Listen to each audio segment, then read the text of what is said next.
ก้นใจก็หนึ่งตกเข้ากว่าในหวยหึง6วันก้อยหนาหลอดสายใจคนมาขึ้นวันน้องเป็ดในจีเวงเจอกแม่นั่นมีก้นใจก็หนึ่งตกลงกว่าในหวยอันตั้งลึกมีหนึ่งแห่งทัดในก้นใจก็ในตกหวยกว่าในจือห้องใจมงอาสาก29 ปีตีวันน้องเป็ดเมื่อวันที่3 เดือนธันวาคมปี2025ปนมานั่นข้าวยามกังไหนมันใจกว่าห่างจอนหิมหวยนั่นแหละ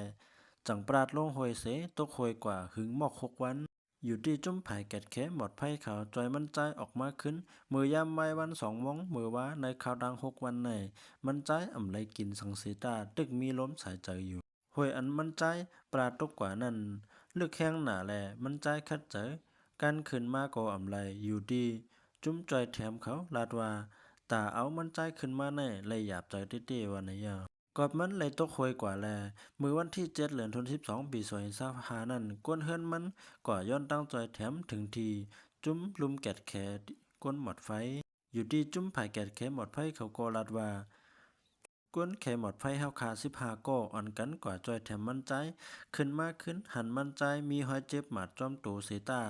อ่ำถึงเพศสายใจหนังเก่าวันในยา